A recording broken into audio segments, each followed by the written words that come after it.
Assalamualaikum warahmatullahi wabarakatuh. Kami dari kelompok 3 Matematika kelas 12-9 akan mempresentasikan implementasi trigonometri dalam pembangunan infrastruktur modern yaitu jembatan Pasupati. Sebelumnya mari kita kenalan dulu. Nama saya Wisbanu Setia absen 5. Saya Muhammad Rizky Fadila, absen 25. Saya Fadlan Ardi Stendi, absen 10. Saya Valender Ramadanski, absen 35. Jadi yang pertama, saya akan menjelaskan dulu latar belakangnya. Jadi matematika itu sering dianggap sebagai kumpulan rumus abstrak. Tapi dalam teknik sipil, matematika adalah sebuah fondasi utama keamanan struktur. Salah satu penerapannya terdapat pada jembatan Pasupati yang ada di Bandung. Nah, kira-kira seperti ini gambarnya. Terus karakteristik jembatannya itu, yang pertama dia memiliki sistem cable stay, konfigurasi semifan, 19 pasang kabel penopang, dan pilon setinggi kurang lebih 36,5 meter. Lalu struktur ini memerlukan perhitungan panjang kabel, sudut elevasi kabel, dan analisis hubungan geometris. Nah, lalu kita juga merumuskan masalah berdasarkan latar belakang yang telah kita uraikan tadi. Yang pertama, bagaimana penerapan teorema Pythagoras dalam menentukan panjang kabel baja atau stay cable pada struktur jembatan Pasupati berdasarkan konfigurasi geometrinya. Yang kedua, bagaimana peran fungsi trigonometri dalam menentukan sudut elevasi kabel sehingga distribusi gaya tarik terhadap pilon dan gelagar utama tetap seimbang. Dan yang ketiga, bagaimana konfigurasi semifan pada sistem cable stay ditinjau dari aspek geometri struktur dalam meningkatkan efisiensi dan kestabilan pembebanan. Nah, lalu di sini juga ada tujuan dan manfaat penelitian. Tujuannya yaitu yang pertama, untuk menganalisis penggunaan fungsi trigonometri dalam menentukan sudut elevasi kabel. Yang kedua, mengkaji penggunaan teorema Pythagoras dalam menghitung panjang kabel baja. Lalu, menganalisis konfigurasi semifan dari aspek geometri yang struktur. Manfaatnya yang pertama itu ada banyak. Jadi, pertama bagi peneliti, memahami penerapan matematika dalam teknik sipil. Yang bagi para siswa atau pembaca itu untuk mengetahui aplikasi trigonometri dalam dunia nyata. Dan bagi pengembangan ilmu itu untuk menunjukkan integrasi matematika dan rekayasa konstruksi modern. Selanjutnya ada profil teknis. Nama resminya itu Jalan Layang Pasupati atau Pasteur Surapati yang menghubungkan jalan dari Pasteur sampai Surapati. Jenis strukturnya itu cable stage bridge atau jembatan kabel panjang. Data teknis utamanya, yang pertama ada panjang bentang utama memiliki 161 meter, melintasi lembah Cikapundung tanpa pilar penyangga di bawahnya. Yang kedua ada pion atau menara setinggi 36,5 meter dengan bentuk menyerupai huruf H. Yang ketiga sistem kabel terdiri dari 19 pasang kabel baja, totalnya ada 38 kabel. Dan yang D menggunakan konfigurasi semifan, titik-titik ikat kabel menyebar di bagian atas pilon. Dan yang terakhir keunikan jembatan Pasupati yaitu jembatan Pasupati adalah jembatan pertama di Indonesia yang menggunakan teknologi anti gempa atau lock-up device KUD. Selanjutnya ada metode konstruksi. Yang pertama teknik pemasangan itu menggunakan precast segmental balance cantilever. Proses pelaksanaannya yaitu segmen beton pracetak dipasang satu persatu secara bergantian di kedua sisi pion kiri dan kanan. Tujuannya untuk menjaga keseimbangan momen M sama dengan O agar pilon tidak miring atau roboh selama pembangunan. Yang ketiga, peran matematika dalam konstruksi.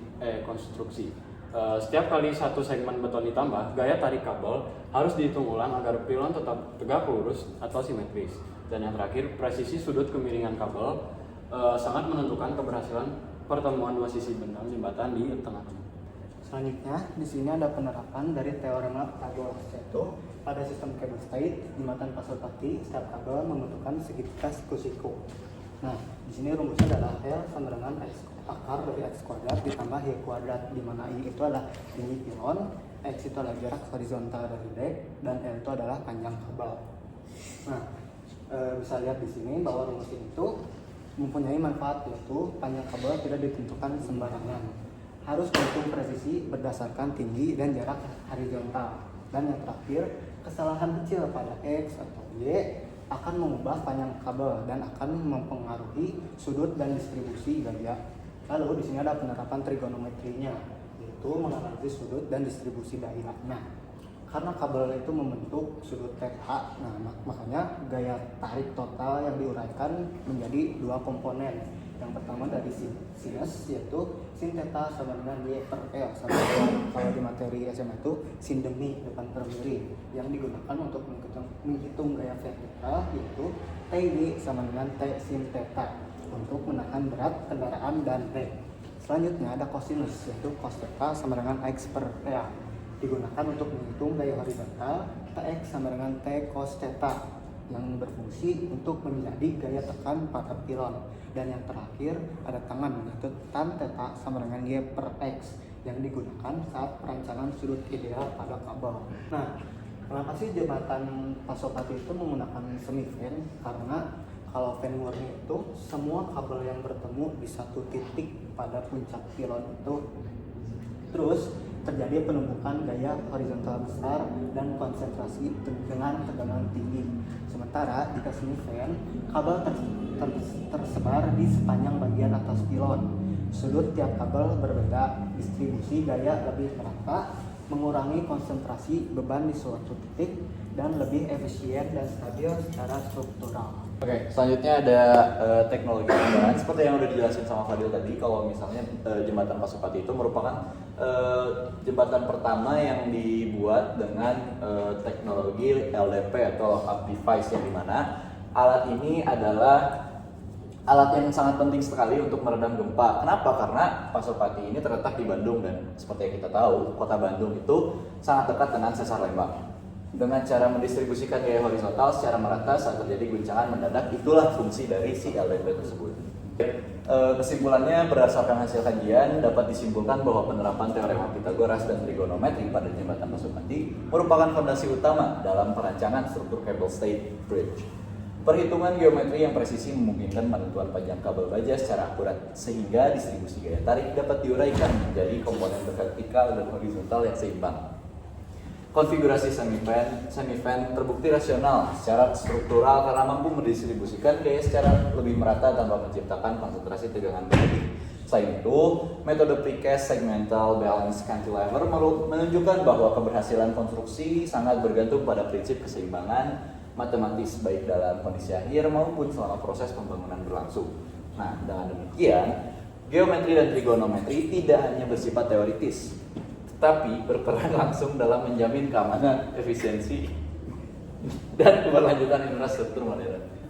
Oke, selanjutnya untuk saran, yang pertama untuk bagi dunia pendidikan ya, konsep teorema Pythagoras dan trigonometri sebaiknya lebih sering dikaitkan dengan studi kasus nyata, seperti yang sudah kami bahas tadi, jembatan Pasopati. Kenapa? Agar siswa bisa memahami bahwa matematika merupakan ilmu terapan yang memiliki kontribusi langsung dalam bidang teknik dan pembangunan nasional. Yang kedua, saran untuk perencanaan infrastruktur di masa mendatang. Nah, seperti yang kita tahu, Indonesia berada di wilayah dengan aktivitas seismik yang cukup tinggi, yang bahkan perencanaan jembatan cable stay itu perlu mengintegrasikan analisis matematis dinamis yang mempertimbangkan beban gempa secara komprehensif.